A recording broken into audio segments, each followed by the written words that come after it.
What if I told you that the most important stories are born not in the roar of battle, but in the quiet ring of steel on a whetstone, or in a silent conversation with the forest?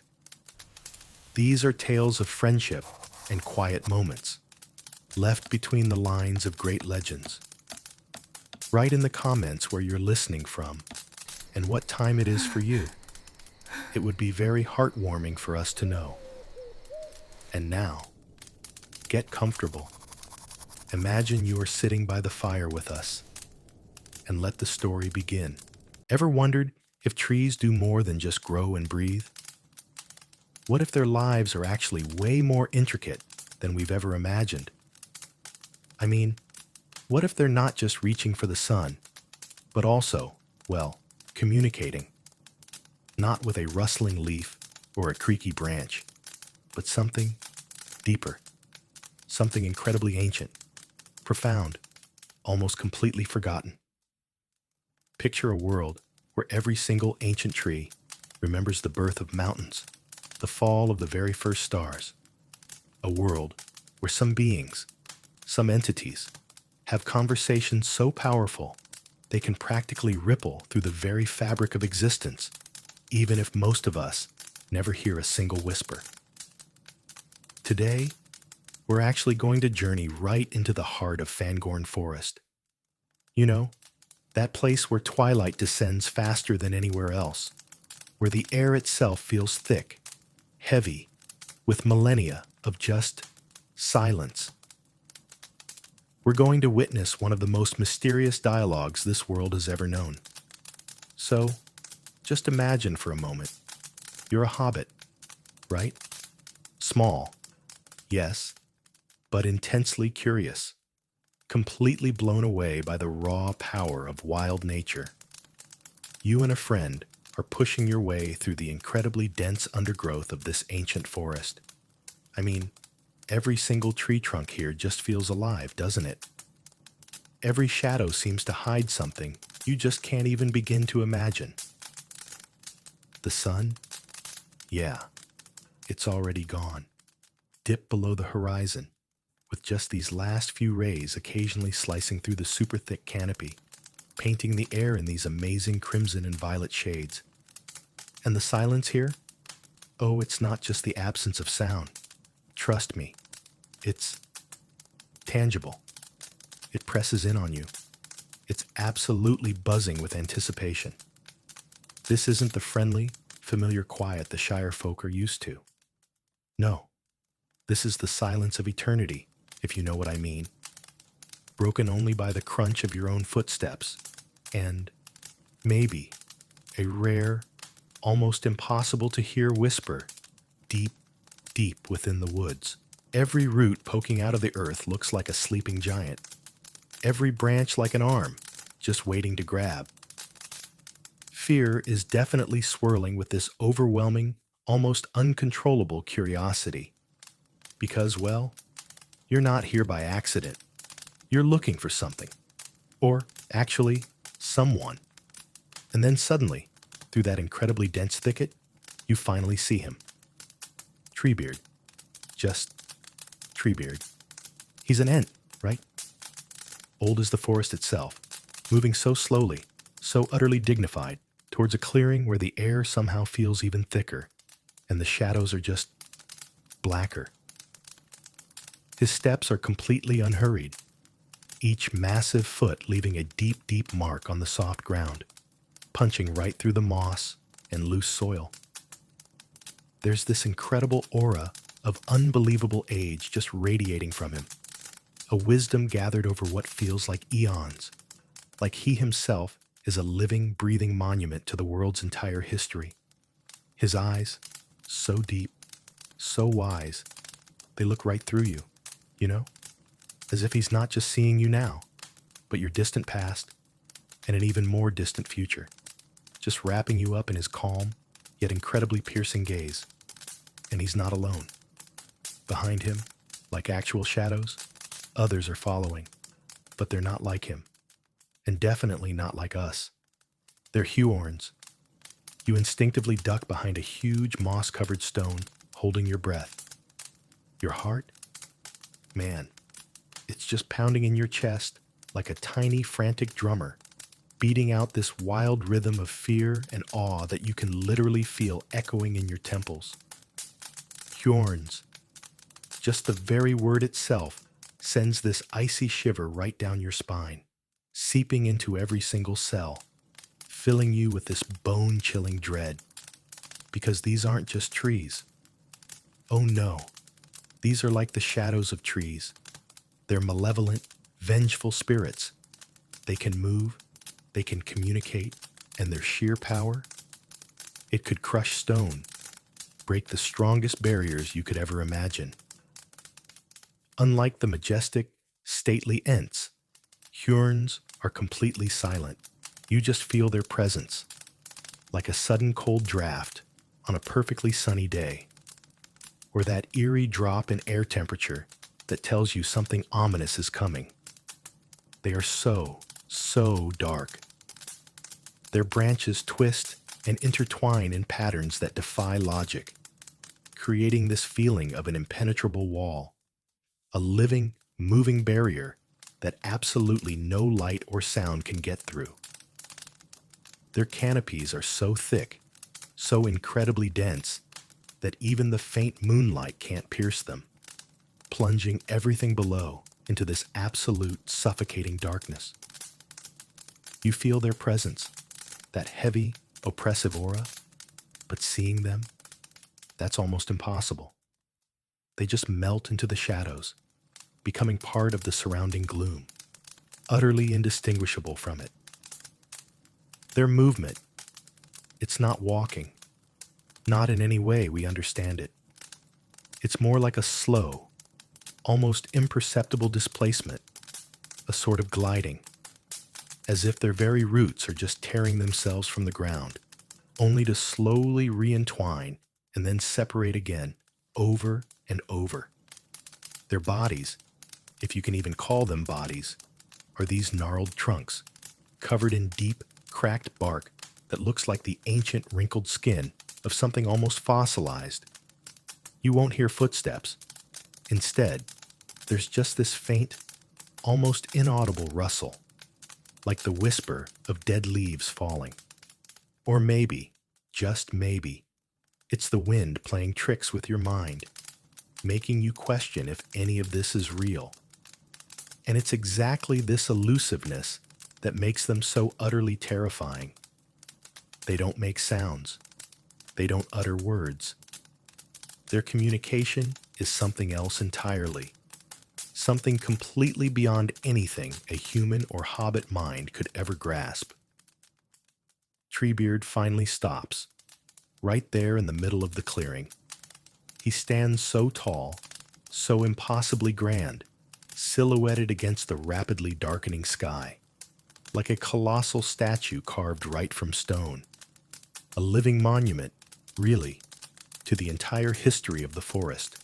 His enormous hand, which looks just like a gnarled, moss-covered branch itself, slowly reaches out.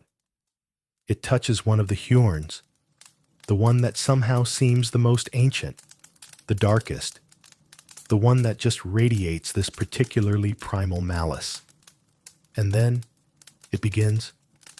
This isn't a dialogue in the way we understand it. No words, no phrases. It's something infinitely deeper.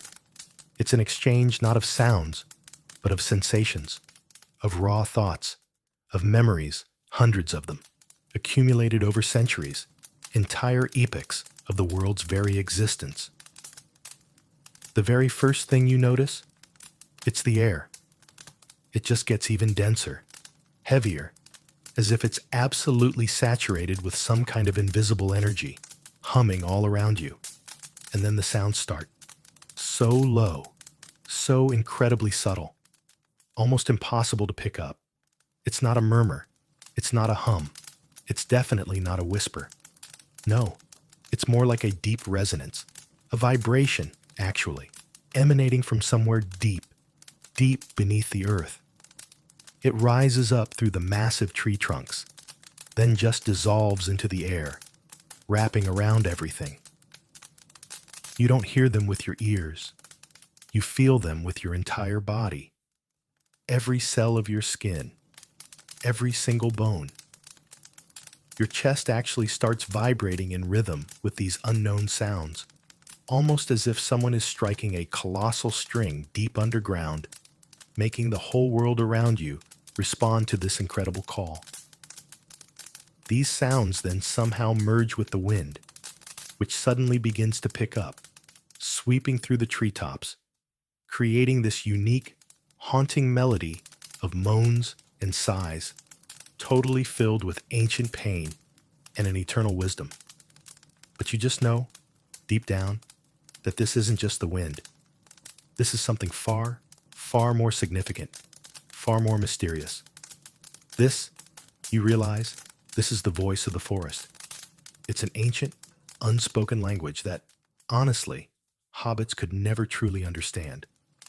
Yet, you feel it with your entire being. It just pierces right to your very heart. It's this deep, constant murmur, almost blending perfectly with the rustle of leaves and the groan of the wind in the high treetops, forming a unified, hypnotic, yet profoundly meaningful symphony. It fills every bit of space. It penetrates your very skin, sending these intense shivers right down your spine, like icy fingers tracing your backbone.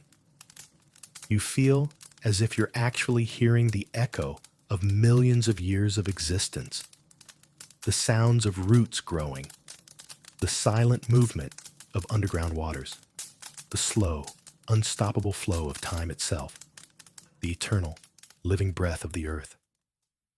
Treebeard just stands there, absolutely motionless, his eyes closed. He's listening, or perhaps, more accurately, he's absorbing. You can actually see his enormous body sway ever so slightly, in perfect time with these invisible waves, as if he himself is quite literally becoming a part of this ancient resonance. The Huorns, all around him, also seem to vibrate, their dark canopies swaying gently, even though there's clearly no wind strong enough to cause such movement. And that's what truly makes you grasp the terrifying raw power of these beings. An overwhelming sense of heavy, ancient sorrow just pours off them, mixed with a deep, smoldering wrath that feels ready to erupt at any second. This isn't just a simple conversation, you see. It's a complete transmission of mood, of dire warnings, of memories of vast destruction, of unimaginable pain, of everything that was and everything that still might be. It's a message that just goes right through you. You try so hard to catch any actual words, but there are none. This isn't a language where you can just ask a question and expect an answer. It's not even one made up of spoken sounds. Instead, it's more like a profound symphony of pure sensations, where each individual note is an entire story, an entire world unto itself. A low, guttural hum, almost like the earth itself is growling, is suddenly replaced by a thin, piercing whistle that sounds like a cry of immense, distant pain, literally tearing the very fabric of the silence around you. And then, a deep, lingering groan, which sounds exactly like a mourning for absolutely everything that has been lost, for whole destroyed forests, for countless dead trees. You feel the sheer, raw anger pouring from the Huorns, their seething hatred for anything that destroys the forest, for anything that brings chaos and fire, their unquenchable thirst for vengeance. And yet, at the very same time, you also feel this deep, almost inexplicable connection they have with Treebeard. He seems to be acting as a kind of mediator, translating this ancient, complex language for himself and perhaps for the entire forest community. He's the only bridge, you see, between these two completely different worlds. The shadows deepen even further. Twilight finally, completely, swallows the clearing. The Huorns become practically invisible, their outlines blurring, just melting right into the surrounding darkness, becoming completely one with the night itself. They become the night. They become the forest. They become part of something so much larger and more ancient than time itself, far beyond any human history. The only way you can even begin to tell them apart now is by the sheer intensity of the shadows they cast, and this slight, almost imperceptible movement that you know can't be explained by the wind. It's a movement that seems more like a gentle tremor of the darkness itself. Treebeard slowly opens his eyes, and reflected within them, something you just cannot fully comprehend, a deep, profound wisdom, an ancient sorrow, a crushing awareness of the immense burden he carries, the weight of millennia. He slowly draws away from the Huorn, and then silence returns. But it's not the same silence as before.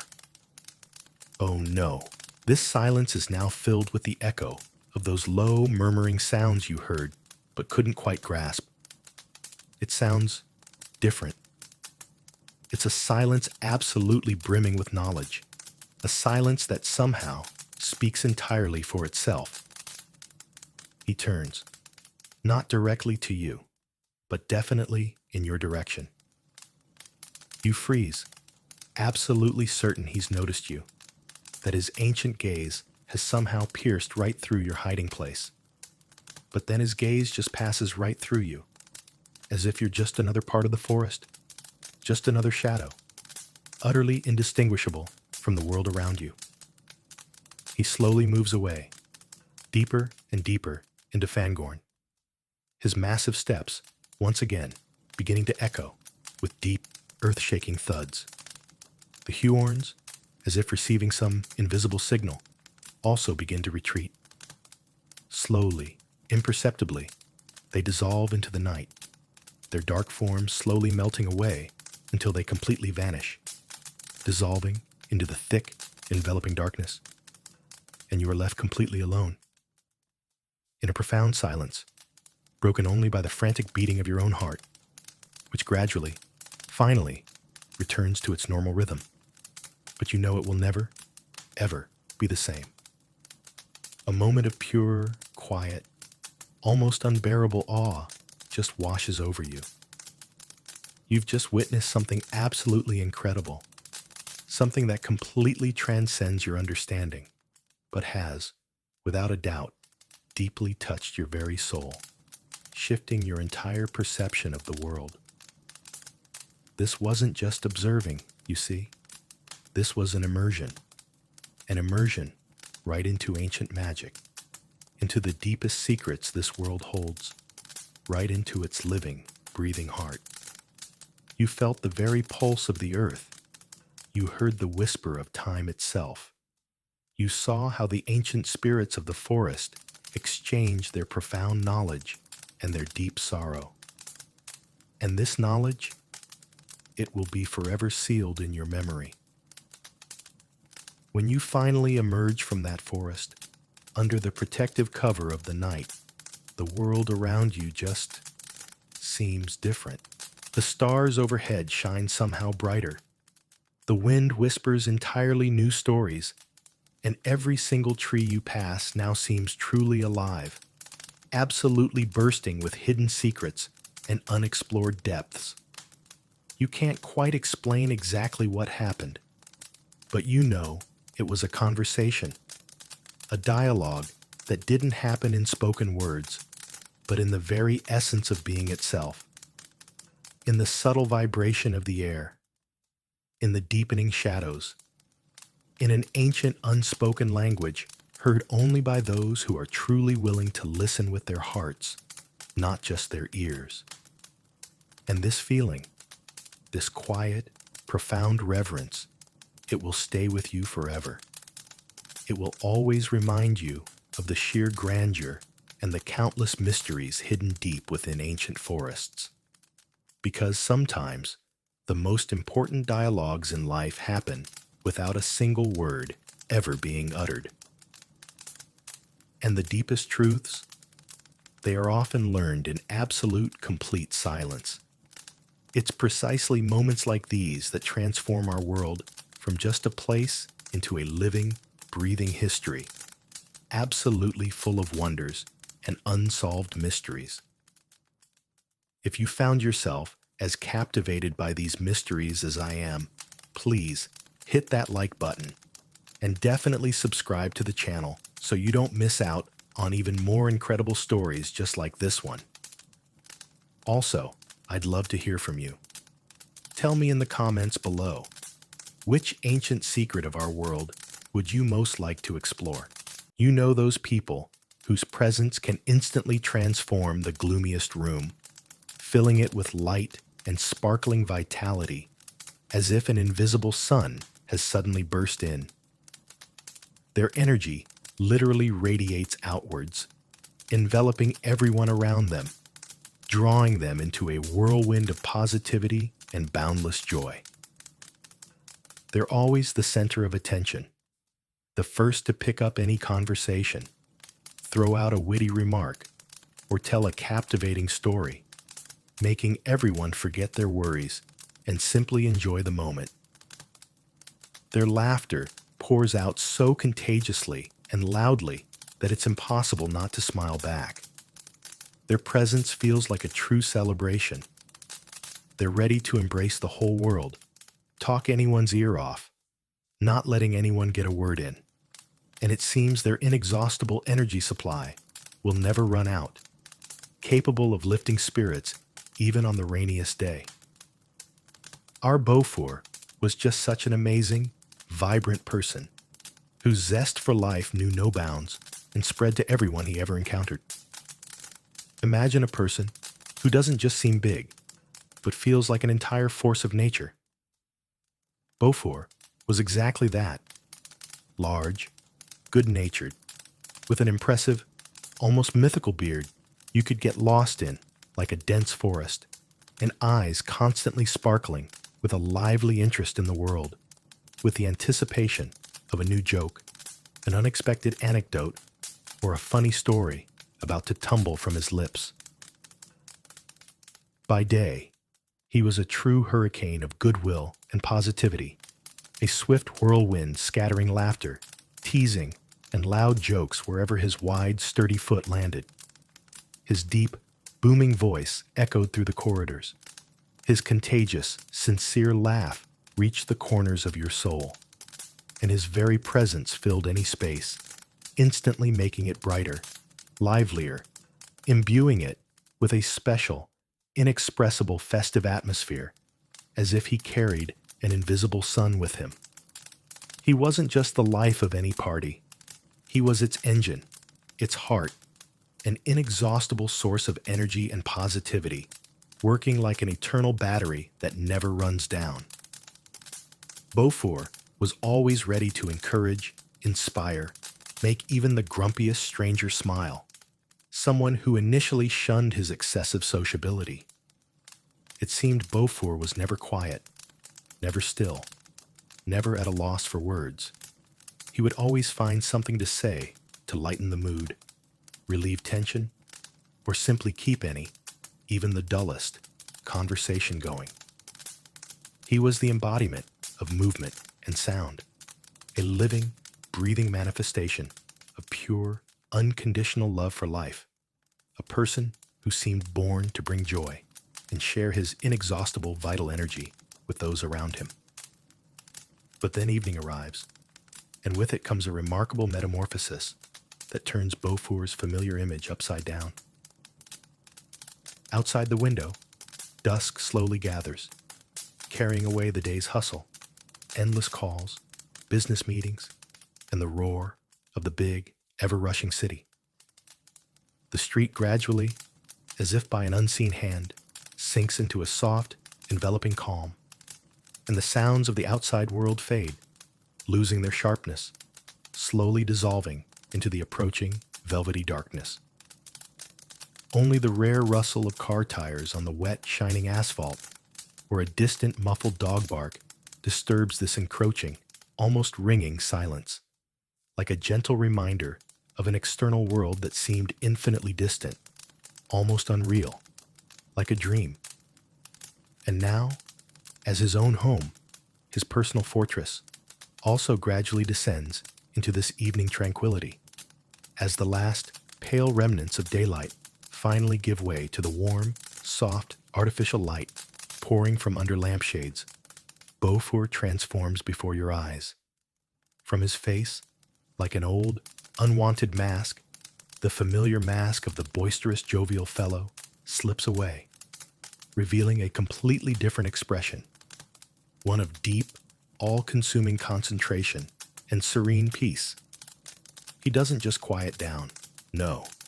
He plunges into a completely different, special world, a world of inner calm and profound silence, where not loud sound or fleeting movement reigns, but a subtle, barely perceptible sensation, where the main thing is not the spoken word, but expressive, finished form, where there is no bustling chatter, but only a calming, quiet whisper, heard only by him. As this special, silent time begins, Bofur slowly settles into his favorite, deep armchair. This isn't just a piece of furniture. It's already a part of him, a place of power and solitude. It long ago conformed to the shape of his body, as if sculpted by a skilled artist specifically for his mighty frame, making it an ideal, incredibly comfortable place for long hours of meticulous, concentrated work. The armchair is soft, upholstered in slightly worn but wonderfully cozy, rough-to-the-touch fabric that seemed to remember countless hours of his quiet, almost meditative creativity and deep contemplation. Beside it, on a small round table, stands an antique desk lamp, like an artifact from a long-gone era. Its light falls softly, yet brightly enough on his large working hands, illuminating every wrinkle, every curve of his fingers, making them look like the ancient wise roots of a mighty old tree, carrying a silent but profound history. This localized directed light creates a small but very clearly defined island of warmth, unshakable concentration, and complete focus in the dim room, which during these hours resembles a mysterious stage where an amazing, silent performance unfolds, intended only for his eyes, only for him. The air in the room fills with a light, barely perceptible, yet so pleasant scent of fresh wood, mingling with the aroma of old, yellowed with time, worn but beloved books neatly arranged on shelves, and the delicate, soothing aroma of freshly brewed herbal tea. All this together creates a unique, deeply calming, almost magical atmosphere that gently envelops Bofur, helping him completely relax and immerse himself in the world of his creativity. From a small wooden box sitting directly on the tabletop, whose surface has long been covered with countless marks from knives and chisels, like ancient writings testifying to long years of arduous but beloved labor, Bofur takes out his main tool, a small, unremarkable at first glance, but wonderfully dense block of wood. Most often, almost always, it's beech, his absolute unconditional favorite. It's light, creamy, with barely visible, delicate pink veins, and in this natural beauty, it is remarkably beautiful. Beech is wonderfully pliable under the master's hand, yet it holds its form splendidly, allowing him to carve the tiniest, almost jewelry-like details while maintaining its strength and durability. Sometimes, for special works, he chooses basswood, soft and silky, ideal for very delicate open-work pieces, when a sense of weightlessness, lightness, and airiness is needed. Less often, but with special reverence, his hands hold some exotic wood, brought by someone from distant, adventurous journeys. It might be dark, almost chocolatey walnut, with its rich, deep color and unusually beautiful, intricate texture, or fragrant cedar, whose resinous, tart scent instantly transports you to the cedar forests of distant, mysterious mountains, filling the room with the spirit of adventure. But most often, as mentioned, it's beech. Its unique texture, its ideal density, its amazing pliability under the sharp blade. That's what attracted Bofur most to this noble material. He slowly runs his large, but now incredibly gentle hand over the block, feeling the smooth, cool surface, the barely perceptible smell of raw wood, which already holds the promise of a future. Deep aroma, hidden somewhere deep inside, patiently awaiting its full revelation. In this simplicity, in this rawness, in this seemingly ordinary piece of natural wood, there is an inherent, special, primal beauty that requires absolutely no embellishment, only waiting for the master to help it unfold. His large, powerful fingers, accustomed to heavy physical labor, to complex machine repairs, to rough work with metal and wood, and to firm, confident handshakes that leave a feeling of reliability, now move with an astonishing, almost airy tenderness, with incredible lightness and astounding precision. This is a completely different grace than that of his movements during the day, when he quickly does something, gesticulates, energetically telling another anecdote, or laughing loudly. He unhurriedly picks up his favorite, most important knife, small in size, but incredibly sharp, perfectly honed, with a comfortable, specially carved handle that seems to have been created specifically for his wide palm, fitting into it perfectly, as if an extension of it. For Bofur, this knife is not just an ordinary tool, not a soulless piece of metal and wood. It's something more.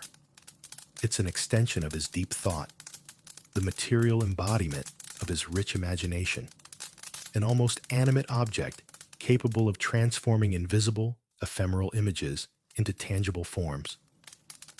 For him, this knife is like a magic wand, capable of creating entire miniature worlds, filled with silent but profound and complete life in his skilled hands. And so, in this special, calming silence, the true mystery begins. A mystery that, like true magic, absolutely requires no words, needs no audience, seeks no external approval or enthusiastic admiration. Only he, the living, breathing wood, and the sharp, faithful knife. And silence, which in these moments becomes his most devoted, faithful accomplice, completely filling all the space around and creating an invisible yet palpable shell that protects him from the outside world. The first cut, it's not just a movement, it's a whole ritual, like a sacred act of creation. The knife gently, with almost no effort, smoothly cuts into the dense but pliable wood fibers, and instantly, a light, barely perceptible, yet so familiar and comforting creak appears in the air, similar to the quiet whisper of the mighty forest where this tree once grew. Then follows an almost inaudible, but so familiar and deeply soothing sound, the sound of a thin, detached shaving. With each refined movement, with each careful, precise cut, small, thin, elegantly curling shavings fall from the block and softly, almost weightlessly, land on Bofur's lap, gathering there in small, picturesque piles, resembling golden petals or frozen fragile waves. They smell of true forest, pure freshness, slightly sweet and resinous, and this clean, natural scent, like the living spirit of nature, instantly fills the entire room, creating a unique atmosphere of coziness, natural purity, and harmony. In these moments, it feels as if you've entered the heart of an ancient, untouched forest, where time flows completely differently, according to its own unhurried, eternal laws. Each such shaving is not just waste, not trash. It is an integral part of the process, a tiny but significant part of the great story that is slowly but surely being carved from this unassuming, at first glance, block, step by step, transforming into something unique, tangible, and truly alive. During these sacred hours, Bofur is completely, utterly absorbed in his work, like an ancient, wise monk, lost in deep meditation. His gaze seems fixed on the work, on that single point of contact between the sharp knife and the yielding wood, on every, even the tiniest millimeter of blade advancement where a new form is born. He doesn't look around at all, doesn't get distracted by extraneous thoughts, doesn't reach to check his phone, doesn't recall tomorrow or yesterday's worries, doesn't ponder unresolved problems. All his attention, his entire being, is completely focused here and now, on this tiny but so significant part of the world he is creating with his own hands, on this single, yet so global and absorbing task. His brow is slightly furrowed, but it's not an expression of tension, not a sign of worry or fatigue. It's rather a deep, all-consuming concentration, akin to a state of deep meditation, where the mind is cleared of everything superfluous, or even a complete, serene immersion in sleep. Sometimes, very rarely, the corners of his lips lift into a barely perceptible, soft, almost childlike smile. This happens in those moments when he sees something wonderfully familiar, something alive, something that has just been born from his hands, as if by true magic, appearing from nowhere, begin to take shape from the formless, seemingly ordinary piece of wood. Most often, from under his skillful knife, animals are born, as if embodied spirits of nature. These might be tiny, fluffy bunnies, with long, incredibly sensitive ears that seem ready to listen to even the slightest rustle in the mysterious forest, frozen in anticipation of a miracle. Or proud, majestic deer with mighty, branching antlers that seem like true kings of the forest, carrying the ancient secrets of age-old trees and silent trails. Sometimes, from the wood, quick, cunning foxes appear, with a mischievous glint in their eyes, as if they've just stepped out of an old, good story, full of exciting adventures and unexpected plot twists. And sometimes it's simply domestic, incredibly cozy cats curled up in a ball, peacefully sleeping on a sunny windowsill, radiating peace, or graceful birds, ready at any moment to flutter upwards, spreading their tiny but strong wings, as if in eternal anticipation of free flight over endless expanses. Each time, it's a new animal that has been sitting somewhere deep in his rich imagination, patiently waiting for its time to be freed from its wooden prison, to receive its flesh, its unique features, and to become a tangible, living creation capable of radiating warmth. His movements, smooth, refined, confident, repeat again and again, creating their own special melody. There's the barely perceptible, almost musical shh, shh of the knife on wood. Then, a barely audible, gentle creak, as if the wood is talking to the master. And finally, the light, rustling whisper of falling, curling shavings, softly descending onto his lap. This rhythm, calming, hypnotically monotonous, almost meditative, completely captivates, drawing one into a world of serenity. It fills all the surrounding space, completely replacing all the day's hustle, all accumulated anxieties, all the numerous words that relentlessly showered Bofur throughout the day, like a noisy, turbulent waterfall of information and communication. These are not just sounds. They are the sound of pure, primordial creation, the sound of absolute focus and profound inner peace, which finds its invisible yet powerful echo in his very soul, in the most secret hidden corners of his being.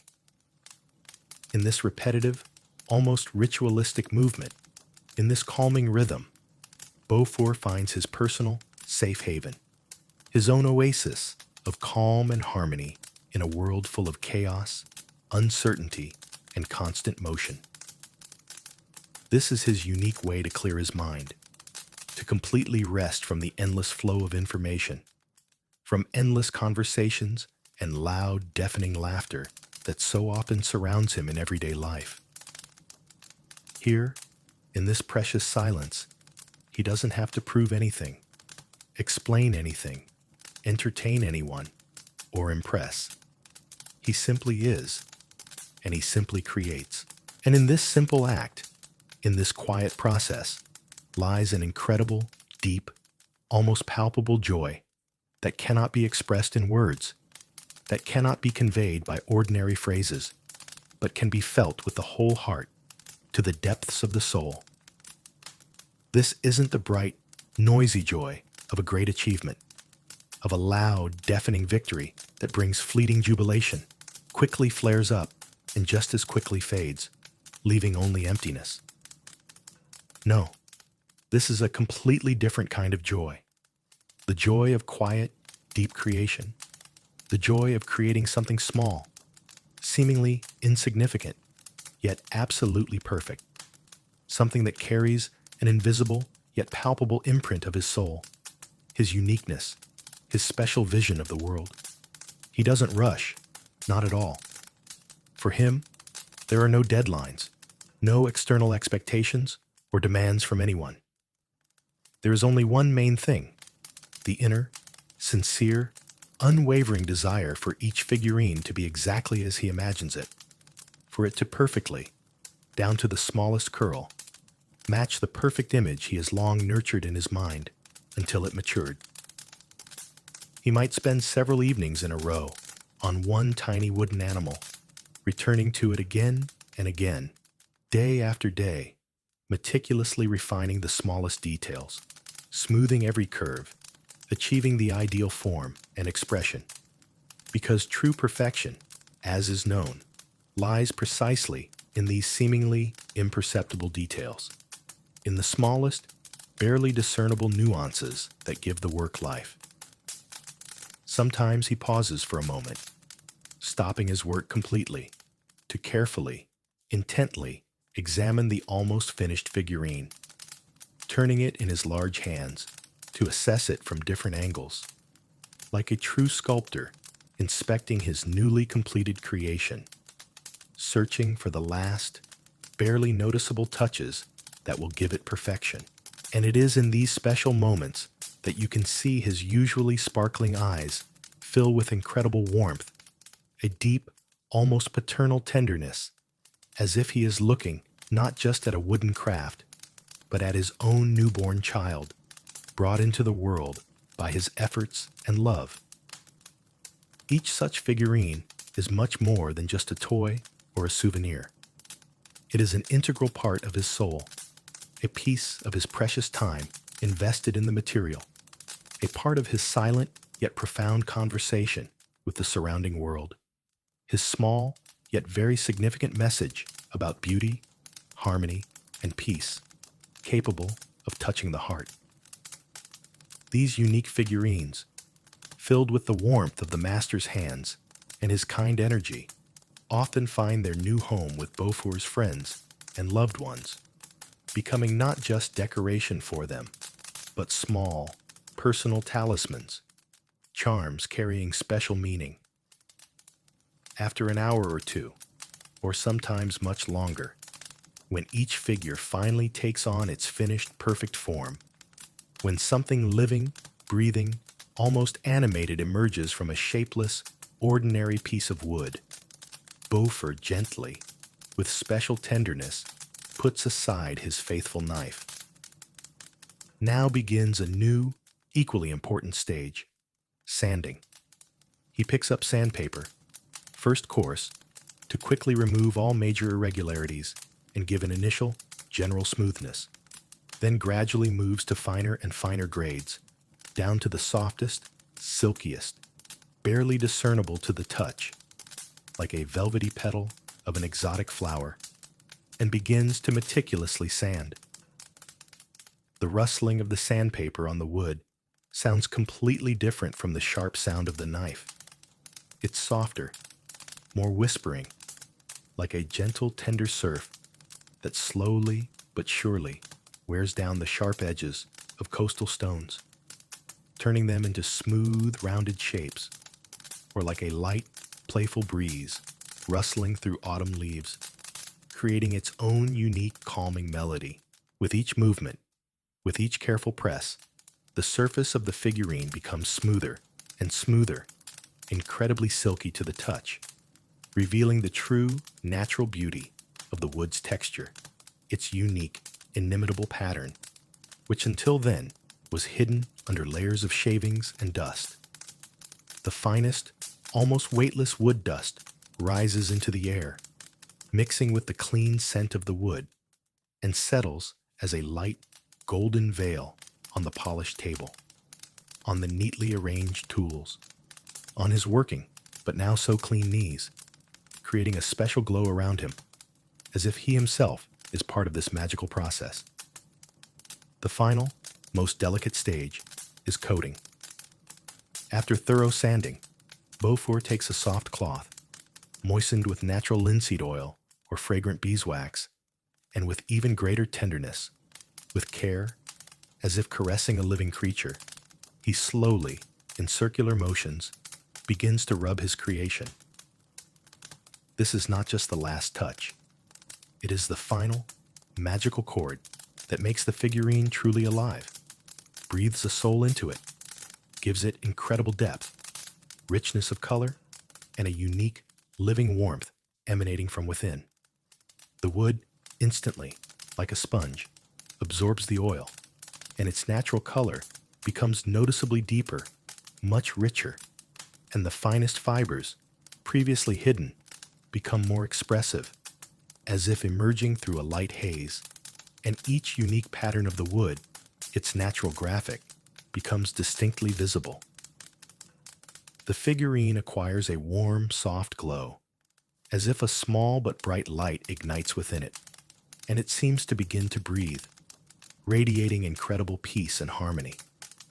It ceases to be merely a processed piece of wood. It transforms into a true work of art that one not only wants to observe, but also wants to hold, to caress, to feel its perfect smoothness and living warmth, to sense that very life, that piece of soul that Bofur infused into it with his skillful and loving hands. Imagine, here lies a small, cozily sleeping hedgehog on its side, whose prickly quills are neatly, almost gently pressed to its body, creating an absolutely charming, soft lump.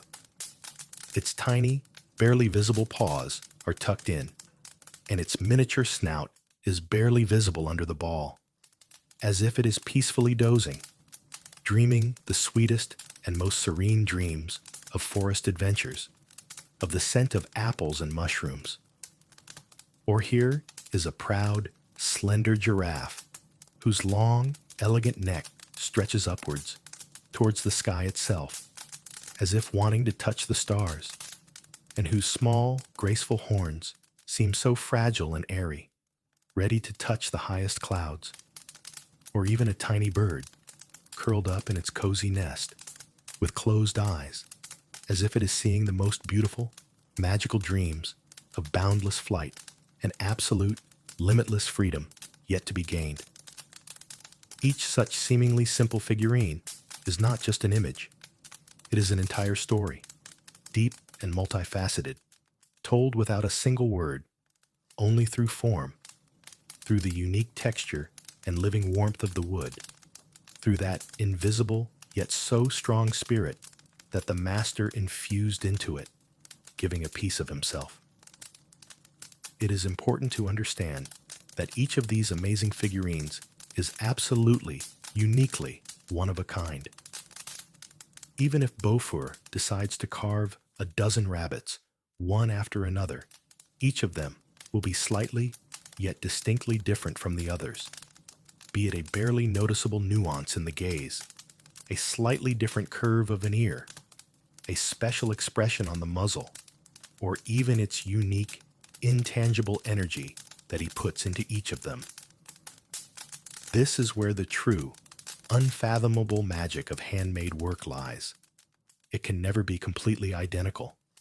It always, without exception, carries an invisible yet strong imprint of the master's hand, his current mood, his deep thoughts in that specific, unique moment in time, his unique special style that cannot be copied, that lives only within him. It's not just mass production, it's an act of creation. When the work is finished, and Bofur finally looks at the completed piece, there is no trace of complacency on his face, no ostentatious, loud pride, not even the slightest desire to boast of his skill.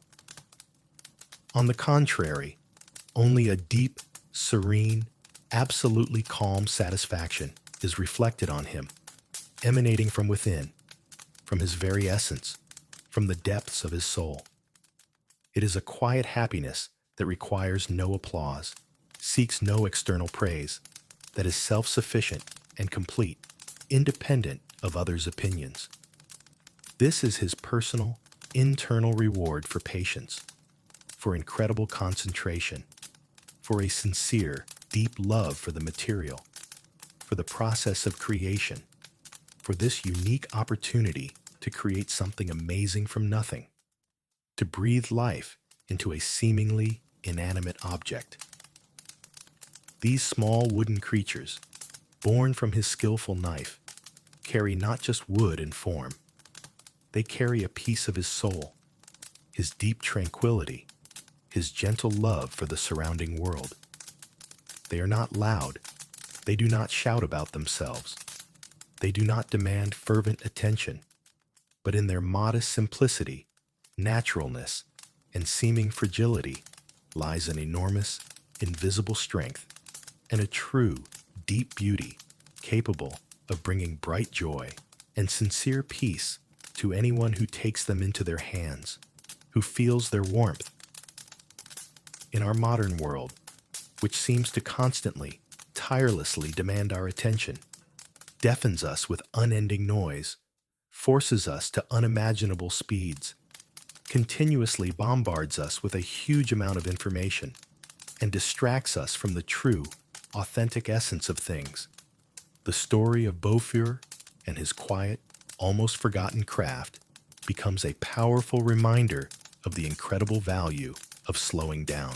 It reminds us of the value of that precious moment when we can consciously let go of everything external, all that is unnecessary and superficial, cast off the hustle and immerse ourselves, in our deep inner world, in the process of pure, unadulterated creation, without external pressure and without unnecessary haste.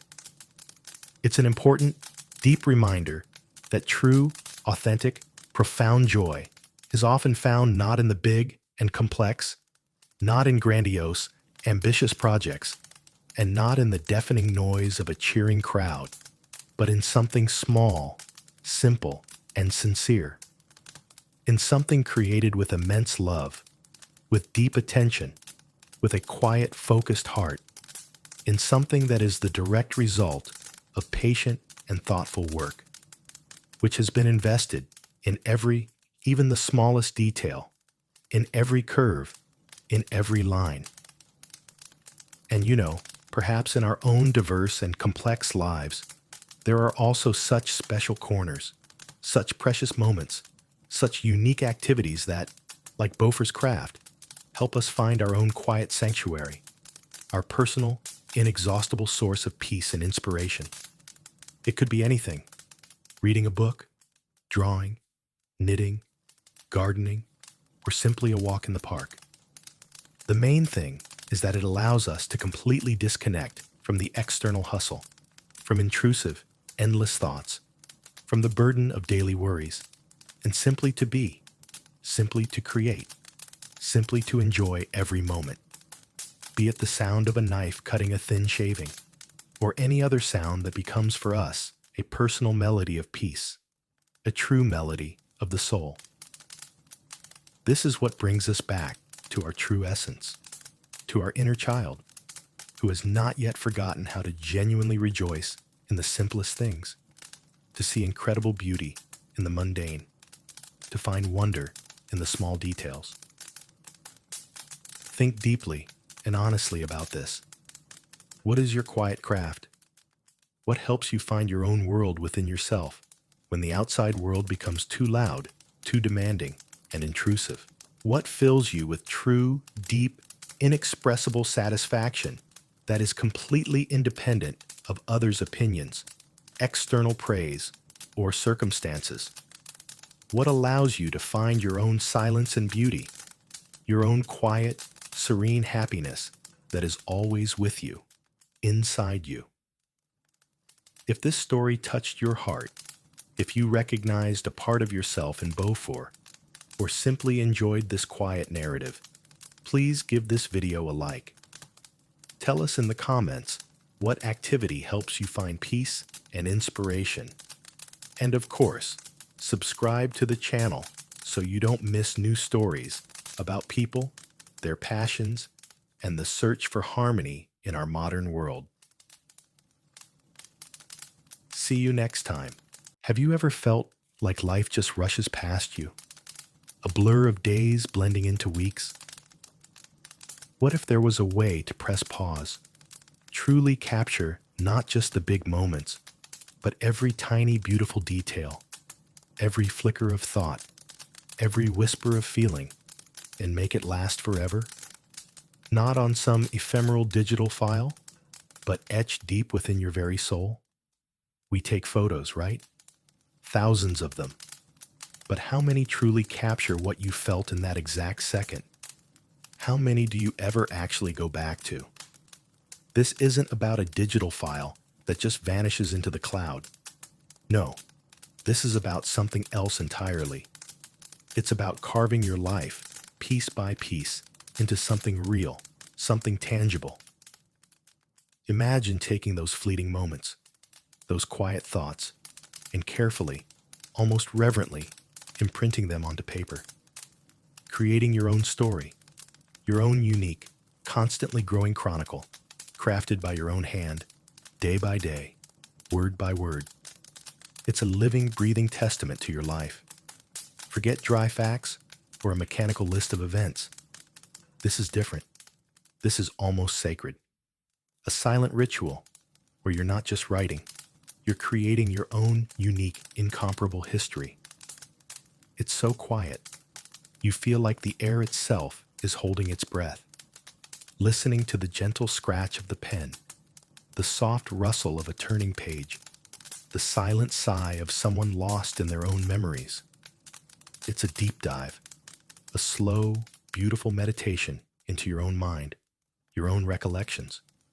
It happens in those special, secluded hours when the world outside just fades away, and it's just you, your thoughts, and your true feelings. No masks, no pretense. Picture this. It's late. The world outside, tired from the day's rush, has finally quieted down. City sounds? They're just a distant, muffled hum now. Maybe you hear the gentle whisper of wind through the leaves outside the window, like an invisible hand stroking them, or the distant, soothing drum of rain on the roof, creating a natural lullaby. Darkness drapes the windows softly, like a luxurious velvet blanket, blurring the lines between inside and out. It creates this feeling of absolute safety, solitude, and unbelievable comfort, almost like you've stepped into a magical time capsule, cut off from all worldly distractions. And the only light in the room? A single, flickering candle. It's fragile, but its flame dances, alive, breathing. That soft, warm, golden glow casts long, shifting shadows that prance across the walls and ceiling like ghostly dancers, transforming familiar surroundings into something almost mystical, full of quiet secrets and riddles, inviting deep contemplation. Every object on that small wooden table, From a simple pencil lying there to an old, well-read book open to a random page. Even the folds of fabric on Ori's clothing seems to live its own special, mysterious life in this spectral, yet so cozy and enveloping glow. It creates an atmosphere that's a true work of art, a silent invitation to the deepest self-discovery and a voiceless dialogue with yourself. And there, at a simple, sturdy wooden table, a table that feels like it's seen a million stories, holding echoes of the past, sits Ori. Their shoulders are relaxed, no tension at all. But their eyes? There's a deep, almost physical focus there, a special, almost sacred veneration for this precious, solitary moment they cherish so much. This isn't just writing for Ori. It's not a mechanical filling of pages or a dull report. It's a daily ritual, a sacred pause, a moment of truth and absolute peace in the relentless, sometimes merciless march of time. For Ori, this hour is immeasurably more than just recording events. It's an act of profound self-discovery, an intimate moment of introspection, when the day's hustle, anxieties, intrusive thoughts, and the endless flood of information all just fall away. What's left is a quiet, meaningful dialogue with their own soul, with what truly matters. Ori's hand moves slowly, calmly, confidently, yet incredibly sensitively, like it's an extension of their thoughts, an invisible yet strong bridge connecting those ephemeral, fleeting memories to the real, tangible words they carefully, lovingly bring to life on the page, line by line, word by word, making them immortal. On the polished table before Ori, reflecting the candle's flicker, lies an open, weighty leather-bound journal. Its cover feels ancient and wise, holding the secrets of past years and the anticipation of future revelations. Its pages, thick, creamy, and slightly rough to the touch, they practically hum with untold stories, just waiting for words to land, to take form, to become real, perhaps even eternal. They smell. You know that smell? A bit like old library dust, a bit like the promise of new beginnings, as if each leaf is just eager to absorb new thoughts, new experiences. Next to it, a small, elegant inkwell, filled to the brim with deep, almost black, mysterious liquid. It catches the faint, trembling candlelight, reflecting tiny, shimmering stars, almost like a portal to another unexplored galaxy hidden in the depths of consciousness, where your deepest ideas are born. The ink itself seems alive, deep, mysterious, holding the potential for endless stories, just waiting to emerge. And then, the main character, the most important instrument of this whole process, the quill, most often goose, carefully cleaned and processed, or an elegant calligraphic pen with a fine, sharp tip.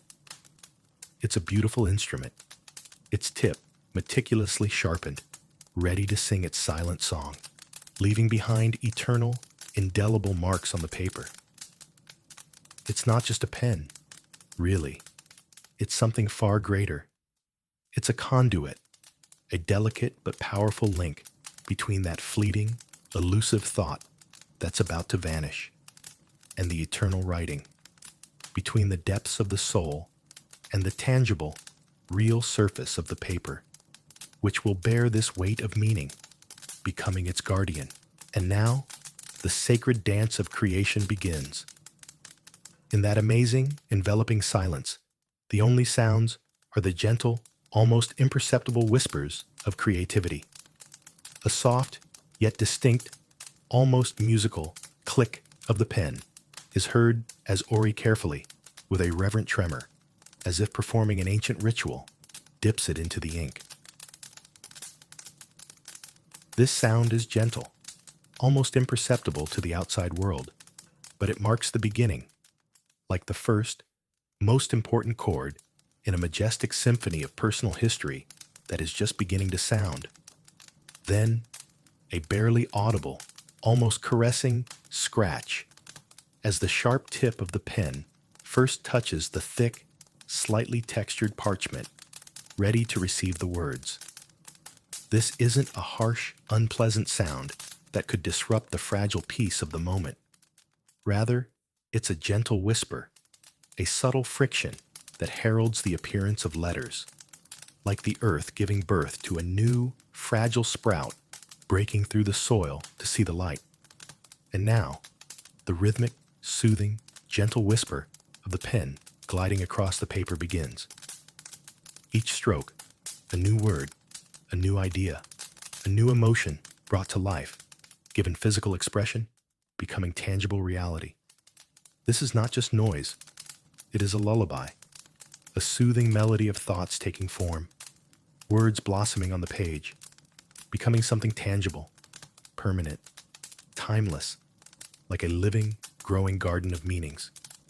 Every stroke, every flourish, every connection of letters, it is an integral part of this silent symphony dedicated to preserving memory, a personal history that comes alive under Ori's hand, becoming ever more complete and multifaceted.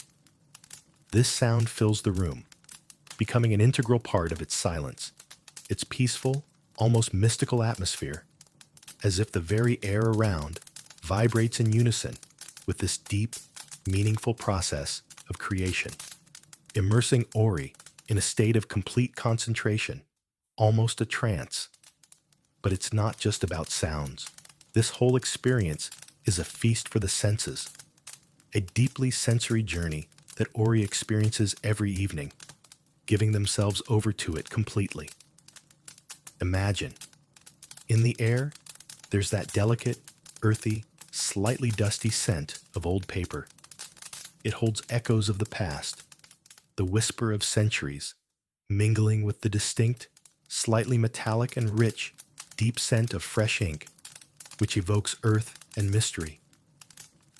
This unique aroma, which you could just inhale endlessly, like an elixir of time, speaks of history, of quiet meaning, of something being created right now, a process unfolding before your eyes, taking on flesh and blood, becoming reality. It's deep, complex, multifaceted, and it conjures up this amazing nostalgia for long-gone times when the world moved slower, and thoughts took form with greater care, when every written word had its weight, its significance, its destiny. And of course, there's the ubiquitous warm, honeyed, soothing, waxy scent of the burning candle itself. It serves as an anchor in this rich, multi-layered sensory landscape, firmly holding Ori in the present moment, shielding them from extraneous thoughts. It adds an extra dimension of coziness, domestic warmth, and security to the atmosphere, enveloping Ori in an invisible yet palpable warmth, like a caring, soft blanket woven from peace and safety. The scent of melted wax fills their lungs, grounding Ori in the present moment, allowing them to fully, completely immerse themselves in the process, casting aside all extraneous thoughts, worries, and distractions that so persistently haunt them throughout the day, hindering concentration. It's not just smells. It's a whole symphony of aromas that instantly transports them to another dimension, a dimension of absolute peace and complete focus, where the outer world ceases to exist and only the inner world remains, full of discoveries and the sights. The images created by this soft, flickering light also play their own, no less important, and sometimes even primary, role in this process of self-discovery and creation, becoming a window into the unseen. It's striking to observe how ink blossoms on the page, like living, mysterious organisms, unfolding their petals, transforming from a liquid, shimmering drop into solid, meaningful words and elegant symbols that take shape right before your eyes, as if by magic. How they slowly but surely absorb into the paper fibers, leaving behind a clear, indelible trace that seems more eternal and significant than any digital image that can be deleted with a single click, disappearing without a trace. The intricate dance of shadows cast by Ori's hand as it moves across the page seems like a living silhouette on the wall, telling its own silent story, complementing and expanding the main narrative on the page, creating a multi-dimensional, voluminous tale full of hidden meanings. These shadows seem alive, their movements full of grace, meaning, and a special, almost mystical purpose. They seem to echo the pen's movements, repeating them. The gentle, mesmerizing flicker of the candle flame, which casts golden, living glints on the written words, making them seem to breathe, pulsate with life, almost whispering their most intimate secrets, revealing them only to Ori, like an old friend. Every letter, every symbol seems to soak up this golden light, acquiring an additional dimension of significance, weight, becoming not just a set of marks, but a living embodiment of a thought, a feeling, a moment, captured forever. It's almost like watching true magic, how light and shadow interact, creating a dynamic, constantly changing picture that mesmerizes, immerses one in a trance, and completely consumes attention, never letting go for a moment. And then there's touch. Oh, the touch. It's an integral, very important part of this intimate and deeply personal process, adding materiality to it. The cool, smooth, yet slightly rough feel of the journal's old, cured leather cover under the fingertips. This is not just a tactile sensation.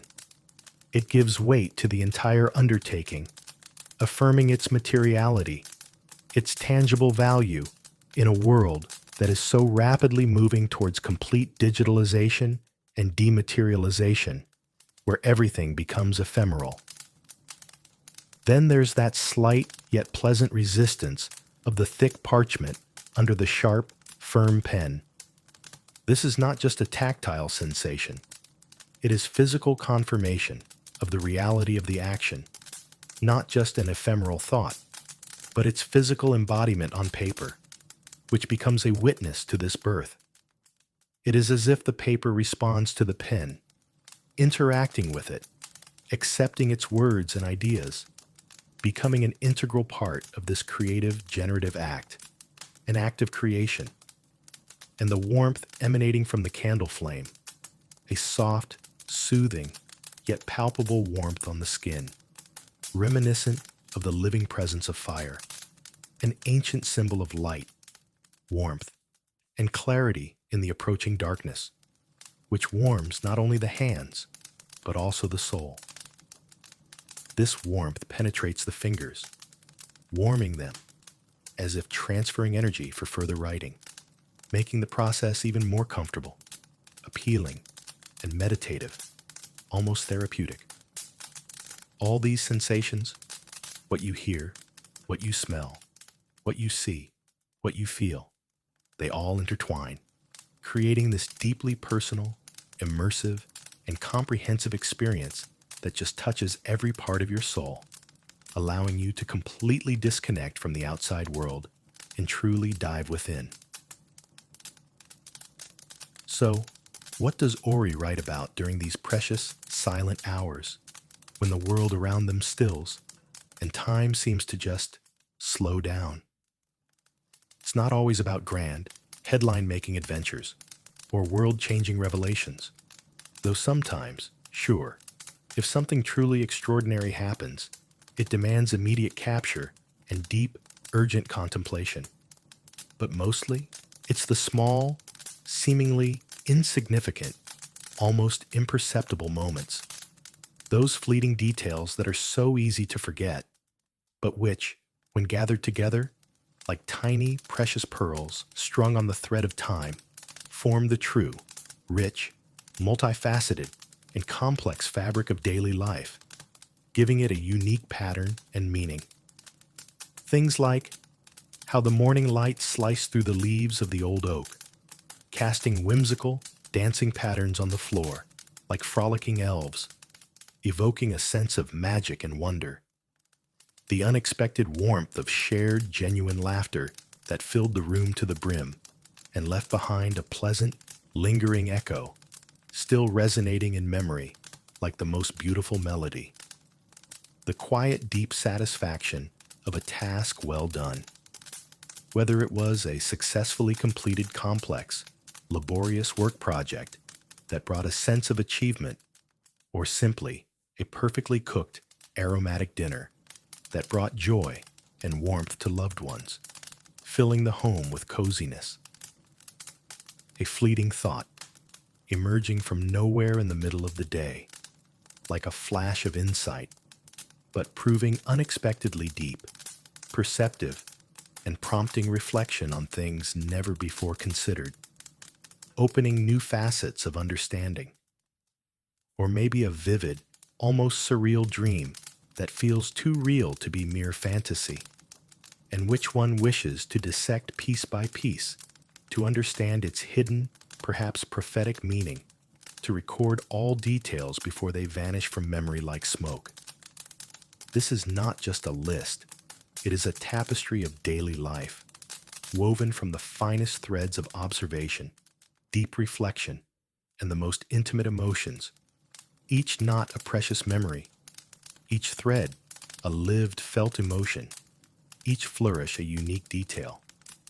Ori isn't just recording events, they're reinterpreting them, giving them deep personal meaning, finding beauty, comfort, and even lessons in the mundane, in what for many goes unnoticed and passes by. They're creating for themselves a detailed and multifaceted map of the day gone by, indicating not only the main destinations and major events, but also all the crossroads, all the unnoticed but important turns, all the overlooked but valuable details of the journey that form their unique, incomparable life experience, their own self, their true essence. So, why this deep, almost fanatical devotion to a nightly ritual? It's far more than just writing things down, more than storing dry, disconnected information.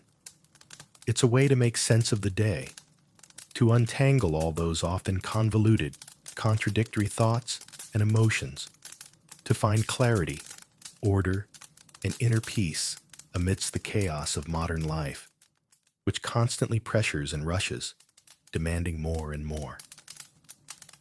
You know how sometimes, when events rage around you, like a stormy, furious sea casting debris onto the shore, your mind becomes like a turbulent, uncontrollable waterfall? On paper, those thoughts find their ordered, logical, calm form, like a riverbed that channels a powerful flow, taming it. Your journal becomes a safe space for your deepest and most intimate reflections. It's a silent yet understanding confidant who will never judge, never interrupt, always ready to listen and carefully preserve every thought, every feeling, no matter how complex. The journal becomes a mirror to your soul, reflecting your true feelings, hidden desires, unconscious motivations, and even those shadows we sometimes fear to acknowledge within ourselves, opening access to them. And it's about deep, sincere, all-encompassing gratitude for each day lived. It's about recognizing beauty in the ordinary, in what seems insignificant, about finding meaning even in the most seemingly trivial events that often go unnoticed in the rush, but which actually shape our reality and our perception of the world. This isn't just about preserving dry facts. It's about preserving living feelings, fleeting impressions, sensations, the very essence of existence, that elusive thread that connects us to reality and makes us human. Every line, every word is a step towards understanding oneself, one's place in this vast, complex, constantly changing world, towards accepting oneself with all one's strengths and weaknesses. Ori conducts a continuous, living dialogue with their past self, leaving wise messages for their future self, creating a continuous, strong, unbreakable thread that links all stages of their life into a single, cohesive, meaningful narrative, a true saga. As the pages fill, whether with neat, almost artistic calligraphic script, or perhaps conversely, with impulsive but sincere, emotion-filled entries, a deep, quiet satisfaction, almost bliss, descends upon Ori, enveloping them with its soft, healing energy, like a gentle touch. This isn't just exhaustion after work. It's the profound peace that comes from knowing those fleeting, ephemeral moments, those precious, elusive fragments of time that are so easily forgotten will not be lost. They won't just dissolve without a trace into the mists of oblivion, as often happens with memories. They are captured, carefully, lovingly preserved beneath the sturdy, noble covers of the journal, ready to be revisited at any moment, to be re-experienced, to offer solace, deep inspiration, or unexpected, poignant insight in the years to come, when the past might seem distant and hazy. It is a feeling of completion, of profound, sincere fullness, of a day that has been respectfully honored, fully understood, and gently put to rest. Its lessons absorbed, its joys celebrated, its sorrows accepted, its essence grasped. Each time Ori closes the journal, they are, in essence, closing the door on the day lived, knowing that its most valuable moments, its lessons and discoveries, are securely locked within, accessible for future reflection, for study, analysis, and perhaps to serve as a source of wisdom and support in difficult times. This is not merely the end of a day. It is its culmination, its transformation from a fleeting, transient experience into an eternal, tangible possession that will serve as a reminder of the journey taken, of every step made in life, of every breath, of every feeling, of every moment. So, you see, this isn't just journaling.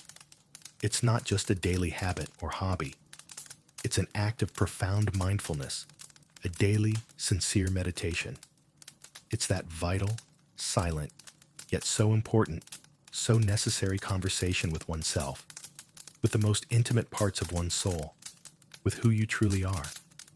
It's a powerful reminder that even in our incredibly fast-paced, constantly changing, sometimes soulless and detached world, where everything demands an immediate reaction, an instant response, and where there is no room for pauses, there is this deep, indescribable beauty, this enduring purpose in just slowing down, in stopping for a moment, in truly seeing, truly feeling, and actually preserving the subtle, almost imperceptible whispers of your own unique story, a story that's written every single day.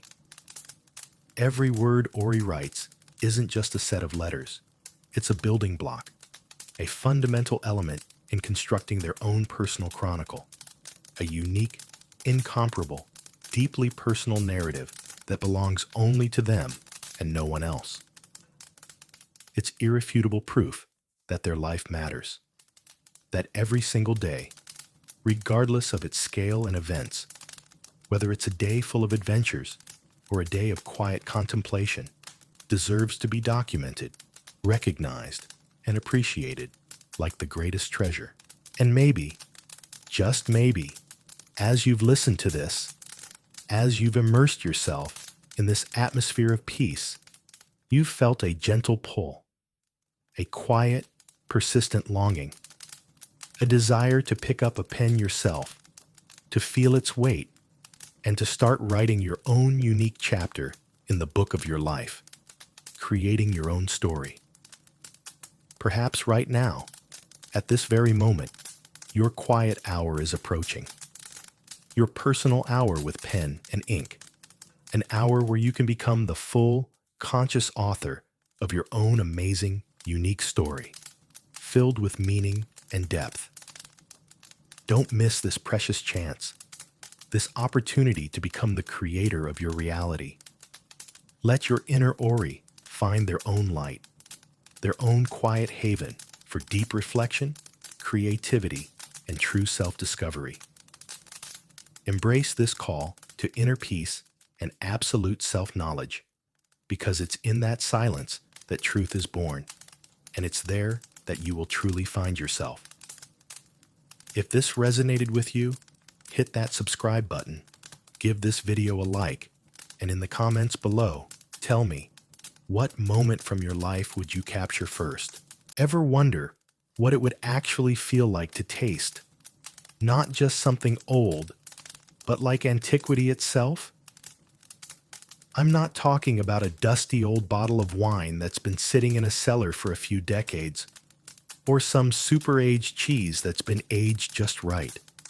I mean something so incredibly ancient, something that literally holds the echoes of millions of years, the hushed whispers of forgotten roots, and the deep, dark secrets of the very earth beneath your feet. Well, believe it or not, that's exactly the kind of mind-bending, almost unbelievable experience two of our favorite hobbits, Merry and Pippin, stumbled into when they got to drink something truly unique, the fabled Ent-draught. Now, just try to picture this for a second. They're deep in the absolute heart of Fangorn, a forest that doesn't just stand there. No, it breathes. It groans. It feels alive in a way no ordinary woods ever could. This isn't just a bunch of old trees. It's practically humming with ancient living energy. And the atmosphere around them? Oh, that's almost impossible to really describe. The air isn't just damp. It's thick, like incredibly saturated with the rich, earthy smell of wet moss, fallen leaves, the very soil under your boots. And then there's something else. Something so profoundly green, so alive, it feels like it seeps right into your lungs, filling them with this unexpected surge of strength and freshness. Light barely manages to poke through that impossibly dense canopy, making these intricate, shifting patterns of shadows on the forest floor. And from the deepest, deepest parts of the forest, you hear these soft, almost silent creaking sounds. Those are the ancient trees themselves, sighing, maybe even talking to each other, slowly shifting, rustling their countless leaves. And right there, in the middle of all this ancient grandeur, stands Treebeard. He's an Ent, right? The actual embodiment of this primeval forest. Wise, unhurried, and he's offering them a drink. So, it's a stone jar, not just any jar, mind you. Not clay, definitely not wood, just stone. It felt impossibly smooth and heavy, its surface cool to the touch, like a wet river stone that's been polished by centuries of flowing water. It looked ancient too, almost like it wasn't even carved by human hands, but shaped by natural forces, like its very form was a living part of the forest itself, part of its deep heart. Merry, you know, always the more thoughtful, the more careful one between the two, was the first to take it. His fingers wrapped around that cool, rough stone, feeling its immense weight, its incredible density. And from the opening, there was this faint but totally distinct aroma. It was that unmistakable smell of damp earth right after a good rain. The cool, deep scent of the parts of the forest where the sun never really hits the ground. The aroma of old, decaying roots and ancient wood, all mixed in with something so incredibly fresh, so green, almost like herbs. It was the pure scent of living, breathing nature itself, wild and gloriously untamed. Merry slowly brought the jar to his lips, and the water inside, it didn't splash like normal liquid, not even close. It moved with this slow, deliberate grace, almost like thick honey, or even molasses, yet it was still perfectly, beautifully clear. He took his first, cautious sip, and this, my friends, this is where it gets really, really good. The taste. Oh my goodness. The taste. It was something truly, truly unique. It wasn't sweet, wasn't sour, not bitter, not even salty. It was, almost impossibly, the taste of pure earth. But not like dirt. No. This was the taste of rich, fertile soil, completely saturated with vibrant life. It had the exhilarating coolness of a mountain stream tumbling down from ancient peaks, but at the same time, the deep warmth of roots reaching right into the earth's core. It was the forest's very essence, its raw life force, deep, layered, with subtle, almost ghostly notes of moss, of fallen leaves, and fresh damp wood. And the aftertaste? It was incredibly long, just lingering there on his tongue, leaving this sensation of pure freshness, like the crisp dew first thing in the morning. It was a taste that just woke something ancient up deep inside him, something that had been long, long forgotten. Merry felt this life-giving drink slowly go down his throat, like each tiny drop was carving its own path, unhurried, but so absolutely certain. And almost immediately, as soon as he swallowed, the changes started, and then the warmth. It wasn't like a sudden burn or a jolt, not at all. No, it was slow, barely noticeable at first, almost like a distant fireplace just gently, gradually coming to life. It started deep in his stomach, then slowly, like invisible little tendrils of heat, it spread throughout his entire body. From there, it went into his limbs, the very tips of his fingers and toes, his spine, literally every single cell. This was the warmth of life itself, the warmth of pure growth, not feverish at all, but calm, confident, profoundly restorative. Every muscle, every joint, every bone, they all felt this amazing, almost miraculous influence. It didn't just warm him up, it filled him with strength. Not a sharp, sudden burst of strength, but a deep, fundamental, ancient power. Merry felt his body actually start to subtly change. Not like instantly, Not some magical fairy tale transformation, but slowly, almost without him noticing. It was like his internal clock, the one ticking away a hobbit's lifespan, suddenly just slowed down. And then it perfectly synchronized with the slow, deliberate rhythm of the forest itself. He felt this undeniable surge of energy, but not the kind for running or jumping around. No, this was an energy for growth, for deep, internal development. His bones felt like they were subtly lengthening, his muscles filled with a new, strong power. He felt himself growing taller, stronger. But this wasn't just some obvious external change. It was more of a deep, internal sense of expansion, like his very nature had just gotten a little grander, more deeply connected to the world around him. Then, of course, it was Pippin's turn. And Pippin, you know him, always the more impulsive, the more unreserved one. He didn't have any of that thoughtful hesitation. He just grabbed the jar with this wide-eyed curiosity and, without a single moment of pause, took a huge, enthusiastic gulp. His reaction, much more immediate, way more expressive. The taste made his eyes literally widen to their absolute limit. He almost froze for a second, his entire being just trying to process this truly extraordinary burst of flavors. His face showed pure surprise, then this look of deep, deep satisfaction. "Wow!" he practically yelled. not out loud, but just to himself. An internal shout of amazement, triggered by that incredible, unbelievable taste. For Pippin, who always loved things simple and straightforward, this taste was nothing short of a revelation. It was complex, sure, but so utterly natural, so perfectly right. There was nothing artificial about it, nothing off-putting, just the pure, unfiltered, untainted essence of nature itself. And Pippin, he felt that slow, spreading warmth too. It just spread through him from head to toe, like a gentle wave filling his whole body.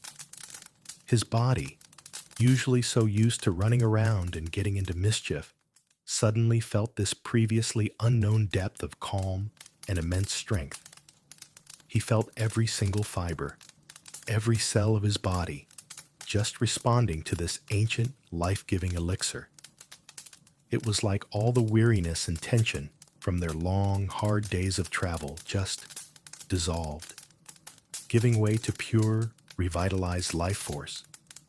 And the sounds of Fangorn Forest, which had been just background noise before, now seemed to just magically become part of their very sensations, an integral part of the whole experience. The gentle creaking of ancient branches, the deep, resonant whisper of countless leaves, the distant, rhythmic tap of a woodpecker, the quiet chirp of some unknown bird.